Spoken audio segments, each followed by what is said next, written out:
Great. Carl, just for the record, I wonder if you would just, state your name and what your affiliation with CSEA was over the years. Well, my name is Carl McCall, and I was in public service for quite a while as the Comptroller of the state of New York, and prior to that as a state senator. And everything I've done in my public life involved my working with CSEA in some way. Great. I wonder if you can recall when you first became aware of an organization called CSEA.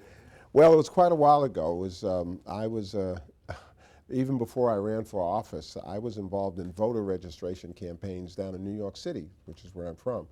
And in fact, the only union that came forward to support those voter registration efforts, because we were basically trying to register people in minority communities, African Americans, Latinos, people who didn't participate in politics. And Victor Gottbaum of DC 37 really was the one person who stepped up to help. And then he, in turn, introduced me to CSEA.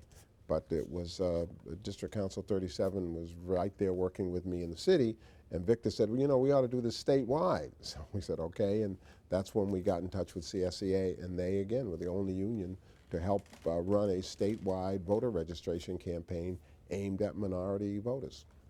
And what do you remember about that campaign? Well, what I remembered about it, it was very successful. I mean, we have a situation where you have people who are very affected by the political process who didn't participate in it.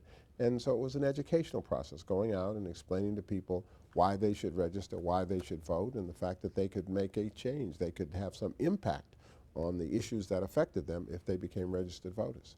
And we were quite successful in registering people throughout the state. And it was probably one of the most successful voter registration drives we'd ever had. Now, I believe in the 1970s you ran for state senator. I did, yeah. I was first elected in 1975 to represent a district that took in Harlem and the west side of Manhattan as a state senator. And I spent 5 years here in Albany as representing that district. And again, worked with CSEA, worked with District Council 37, worked with AFSCME, even nationally. Continuing to do voter registration, continuing to organize people to vote in campaigns. And again, whenever I needed help to do those kinds of things, CSEA was always there. Do you remember any of the personalities you dealt with at that time? The first person I remember with Victor Gottbaum was the fellow in the city, of course, and here was McGowan. Was it Jim McGowan? Bill McGowan, yeah. He was the CSEA president at that time, so he was the first official of CSEA that I dealt with. And then, of course, when I came back to Albany after I left the Senate and came back, and I was the state comptroller, then Danny Donahue was the president. And as you know, we've had a very long and very good relationship. I consider him to be a real friend. Now, before you became controller, you actually ran for lieutenant governor in 1982. In 1982, I did, and CSEA supported me, and we weren't successful that time, but again, we were able to do well throughout the state, particularly in places in upstate New York. And again, I've always seen my own political campaigns as a way of organizing people and getting them involved in the political process, not just for me, but because the political process needs this kind of participation of people. So all of my campaigns have been about expanding the political clout and the political impact, particularly of people who typically have been left out of politics. Okay. When you were appointed as the state controller initially. Well, elected by the legislature. The Yeah. fellow who had been here resigned, and according to the Constitution, it's up to the legislature to meet in a joint session and elect someone. And I was elected controller back in 1993 by the legislature. Even more so, I mean, basically between Governor Cuomo at that time and the legislature, I mean, who basically put you into the position. You surprised a lot of people by turning around and taking issue with some of the things that they were doing with the state pension fund. Well, tell us about that sure. point? Well, I actually ended up suing the governor. I mean, because when I became controller, again, Danny Donahue and other representatives of public employee unions came to me and said, look, the governor, Mario Cuomo, then had done a terrible thing. He had manipulated the pension program so that the funding really went to help bail out the state rather than providing benefits to retirees. And I took the position that the pension funds exist for the sole purpose of providing benefits to retirees. It was not a slush fund to bail out the state. That was my position. The union supported that position, particularly CSEA, and the only recourse we had was to go to court. So we went to court, and we prevailed. We were successful, and CSEA helped us to identify people who were plaintiffs in that suit, retirees who were affected by that decision. So we went to court and of course we went to the Supreme Court and we won, and we had to go to the appellate division, and finally we had to go to the highest court in the state, the Court of Appeals. But they upheld our position that the governor had really, that as the controller and the sole trustee of the pension fund, I was the only person who had the authority to change the funding formula. The governor, the legislature could not do that. And that, having won that battle, I think it was a very clear victory and a very clear sign to future governors, because you know, George Pataki's interesting. You know, when we sued the governor, George Pataki was then a legislator, and he supported us. He thought that was a good thing that we did. Then he became governor, of course. Then he tried to raid the pension fund. So then we had to turn around and sue Governor Pataki.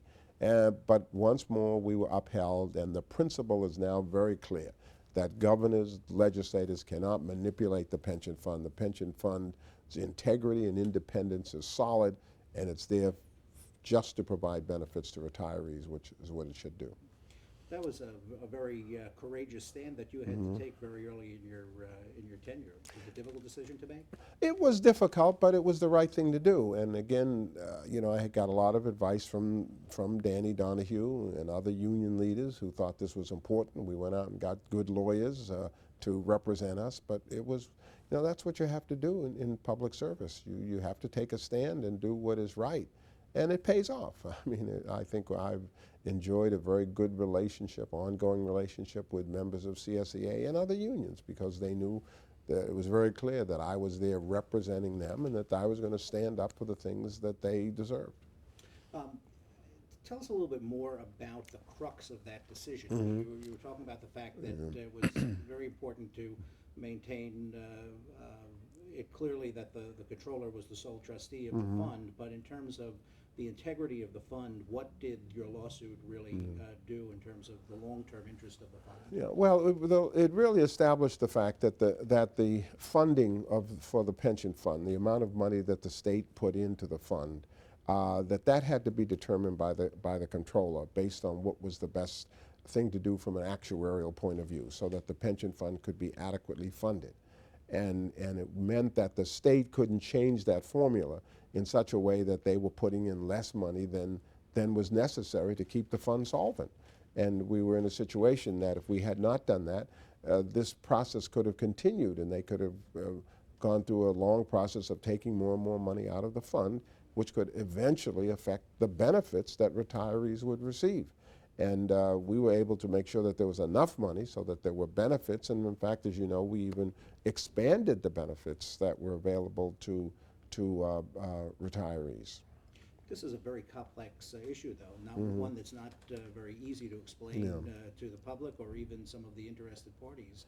How did you go about doing that? Well, by keeping it very simple. As I said, the slogan was that the pension fund's purpose was to provide benefits to retirees. It wasn't a slush fund for the state. And people understood that. They understood that, you know, that it was either there to bail out the state when things were tough, or it was there to provide benefits to retirees. And I came down on the position that it's there to help the retirees. So people didn't need to know the details. They just needed to know that big picture, that the pension fund was being raided, and the pension fund was being misused, and the pension fund, its independence was being questioned, and retirees and public employees and the public generally understood that. We had a lot of public support for this position.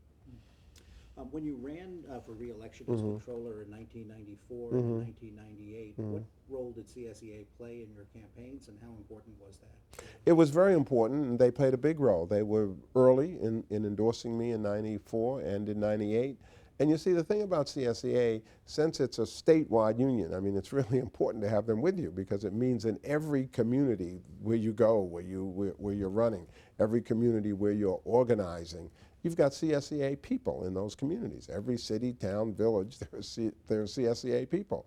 And there are very few unions that have that kind of reach. So the fact that CSA was with me, it meant that I had CSA people working for me throughout the state in every important jurisdiction. And as a result of that, in '94, I'm a Democrat, as you know, and in '94, I was the only Democrat to win statewide. Governor Cuomo was defeated, the Attorney General was defeated. I was the only person Democrat to win statewide. And then when I ran for re-election in 1998, again, CSEA was with me, and I got more votes than any other candidate, and more votes than the governor and anybody else running in 1998. So CSEA support, that's one thing. When CSEA supports you, they really go all out for you. They have the field operation, they have the workers, they have the skill to really help a campaign to be effective. During your term as controller, the pension system saw unprecedented success.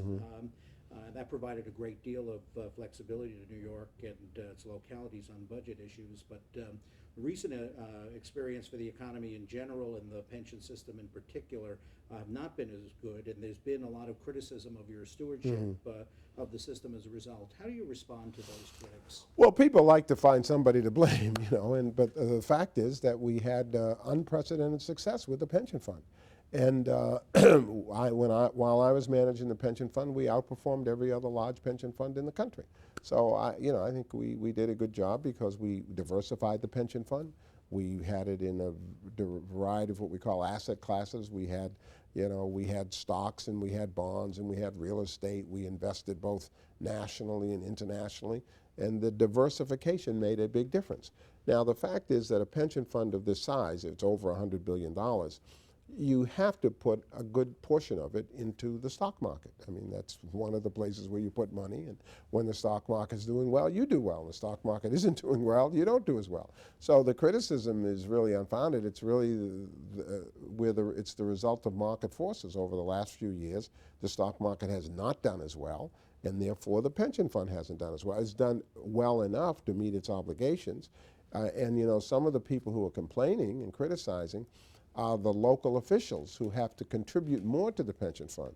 But these were the same people who for 4 years didn't have to contribute anything, and that was unprecedented. They didn't make any contribution whatsoever for 4 years. So now for the last 4 years, they're contributing a little more. And one thing about the stock market, it goes up, it goes down. Now it's kind of on the uptake. It's coming back again. And as a result of that, the contributions from the localities will be less. So, people forget the good times. When there are bad times, they try to be critical, and they forget about the things you've done for them in the past. Sure.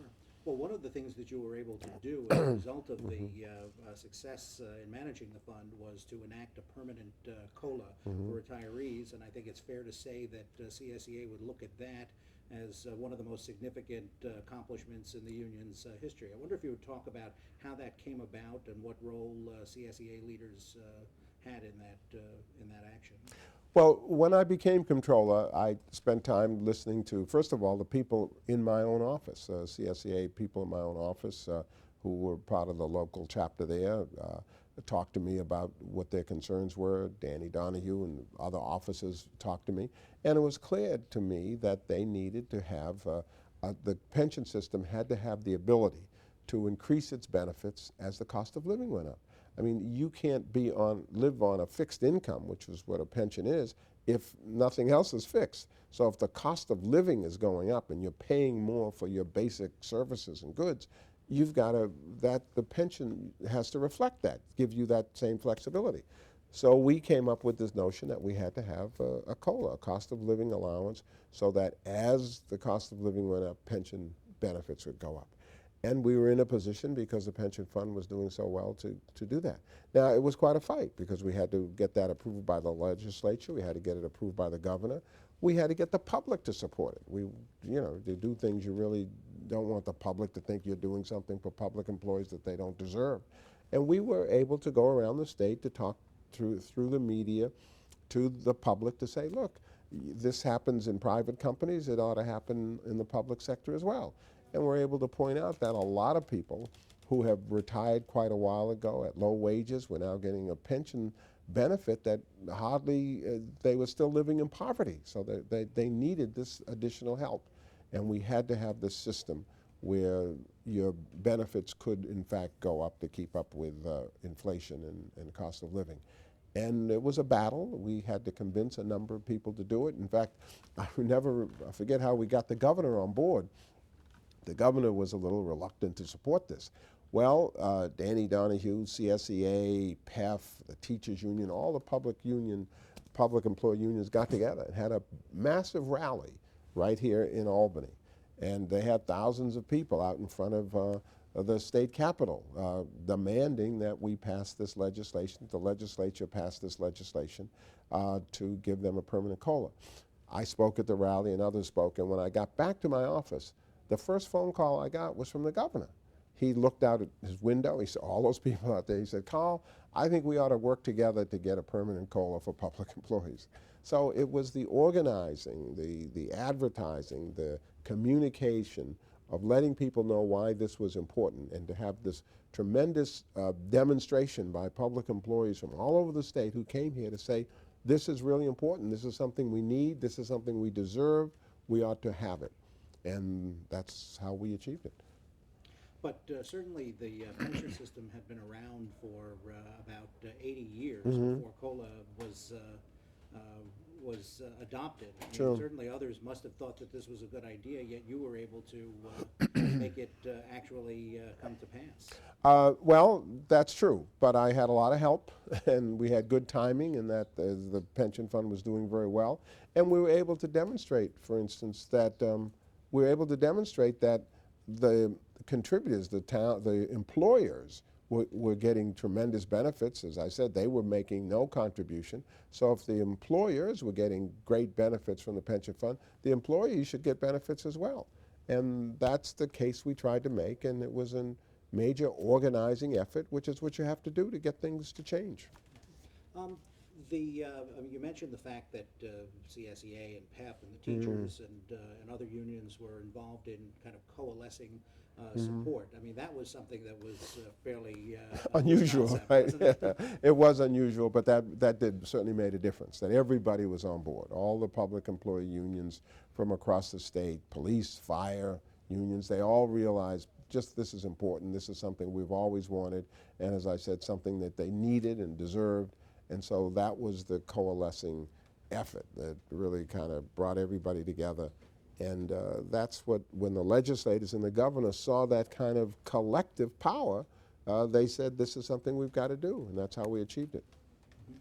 Has COLA been unfairly criticized in recent years as something that was an excessive cost for the system? Sure, there are people who will do that, but I think people who are objective and look at it, it hasn't been that excessive. I mean, the main thing that's happened with respect to the pension system now that contributions have gone up is that the interest income from the investments has diminished. It's not that the contributions or the benefits have gone up that much. So people will always criticize something that's new, something that provides benefits to some people. But public employees don't make the kind of salaries that other people make in the private sector. They make a lot of sacrifices. And they join public service because they believe that there will be these benefits for them when they retire. And we have an obligation to provide those benefits. Mm-hmm. Obviously, between protecting the pension system and helping to enact COLA, those are pretty significant accomplishments as Comptroller. What are some of the other things that you're proud of? Well, I'm proud of everything I've done in public service. As Comptroller, the other thing we were able to do is audits to make sure that public money was being spent well, being spent wisely, make sure there was no fraud involved, and that was important to show the public, that public employees who are spending the money that people pay in taxes, that they're spending it well and they're spending it effectively and efficiently. So we did that, and by doing more audits and doing what we call program audits, not just to find out how the money is being spent, but was it being spent well? Was it being spent in an effective way? So we were able to really change the audit system to make it more effective and more helpful in terms of pointing out the values of public service and government. Sure. You certainly seem to have created a very positive relationship with the people in the Comptroller's office, the CSEA members, the rank and file members who worked. What did you do to try to foster that relationship? Well, it flows from an understanding I have about management. And that is, if you're going to be a good manager, there were 2,200 people who worked in the Comptroller's office. It was a very important agency providing services throughout the state. An effective manager is a manager who believes in people and recognizes that if the job is going to be done well, the people, the rank and file workers are the people you've got to count on. Therefore, you've got to show them that you value them. You've got to show them that you appreciate what they do, and you've got to support them. You've got to make sure they have the proper training, that they have the proper facilities and equipment. In fact, one of the things we did while I was Comptroller, our main office here in Albany was in the Smith Building, which is a building that was built many, many years ago, was in terrible shape. So I built a new building. We went and built a new building in downtown Albany, gave them the kind of facilities and that they deserve. So the relationship I developed with the CSEA members is the kind of relationship I had with all of our workers, that you are the people who will deliver for this agency. You are the people who have to carry out the responsibilities of this agency. And therefore, you know, I'm with you. I want to listen to you. I want to work with you. I want to support you so that you can do the job that this agency has to do.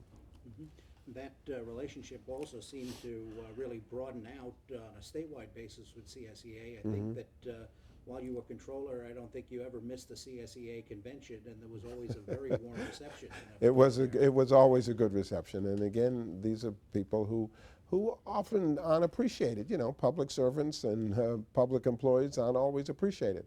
I tried to show people throughout the state that they are appreciated, they're valued. And I tried to connect with them. I tried to meet with them and listen to their concerns, and I tried to address the things that they brought to me, which were their ideas about how we could do a better job of serving the public. Let me ask you a difficult question, which is... They've all been difficult. Why now? Okay. When you ran for governor in 2002, what did it mean to you that CSEA supported you when a lot of other folks who really should have been with you did not? Well, it meant that CSEA stood by their friends. You know, I have been a friend of labor. I've been a friend of working people all of my life. And CSEA understood that, and they came out early and supported me, and it's true, some other unions didn't. Other unions with whom I'd had the same kind of long-standing relationship and support. But, I mean, let's be very frank, some of them were bought off. I mean, the governor made deals with some other unions and gave them certain things, and, you know, CSEA was willing to stand up and say that this is somebody who had been with them, fought for them, and therefore they should be with me. And I certainly appreciate that, and I think it pays off. I think that says a lot about CSEA. And I think that many of the unions that abandoned me because they made deals, those deals didn't work out very well. Some of those same unions were back just a few months later demonstrating against the governor that they supported. And you know, what I used to say to the unions is, you've got to make a distinction between your true friends and your new friends. Your new friends are people who come around just at election time. They want to be your friends. They want to give you something. But your true friends are people who have been with you over a long period of time, who share your principles, who share your values, and who really are going to be with you over the long haul. And CSEA recognized that I was a true friend. Some other unions felt that their governor was their new friend, and that was a mistake. Disappointing to you? Oh yes, it was disappointing. It was disappointing because you feel if you do the right thing and you support people, you do expect them to support you. But you know, you learn from that, and the unions learn from that. I think a number of those unions and their leaders have come back and told me they've admitted that they've made a mistake and they're sorry about it. It doesn't help me, but at least the point is that it was a good lesson that a lot of people learned. I think one of the things I remember very strongly about that campaign was you coming to the CSEA convention the day after the so-called primary, and then kind of this whirlwind tour across the state that really seemed to be building up a lot of Sure. momentum. Do you remember that? I remember that. No, we had a primary, which is something that happens to Democrats. That we can't get over that. And my primary was a tough one. I was running against Andrew Cuomo, whose father had been governor. He had been a secretary of HUD, and he had a lot of resources. He was then married to a Kennedy. He had a lot going for him. But I had people I've been with, people that I've supported, and we got so much support early on that he dropped out a few days before the primary. That didn't help me because we had to spend a lot of money. I wish he had dropped out earlier or not been in. But at any rate, so the primary was, wasn't real because he dropped out, but still we got an overwhelming number of votes and support. And, we went out to continue to sort of rev up the troops and to keep going toward the general election. And again, it was the CSEA and others who were out front in every part of the state working, trying to keep that momentum going. Okay. Tell me, do you remember Joe McDermott? Did you have any interactions with Joe McDermott as president of CSEA? I did. I don't remember him as well. I do remember McGowan and McDermott. I had some contact with him. In fact, I used to run into, I think he used to live up in Saratoga Springs, Right. which is where I lived. And I used to run into him every now and then, yes. Okay. Well, tell me about your relationship with Danny Donahue. Well, as I said, I didn't know Danny until I came back here. When I became Comptroller in 1993, Danny was the president. And again, this was the biggest union. I had a very large contingent of CSEA workers in my own building. And they were kind of my my advocates. I think they kind of came to Danny and said, "Here's somebody you ought to support." And so Danny and I got together, and we hit it off well. I mean, it wasn't just a political relationship; it was really a friendship because I saw him as a unique labor leader. He was a person who really shared my commitment to public service. I mean, he was really out working, trying to make this union an important player in the state for the good of people. Like, for instance, I just this morning, I heard a CSEA commercial, the radio in New York. It's about a fight that CSEA is now involved in with the Westchester Medical Center.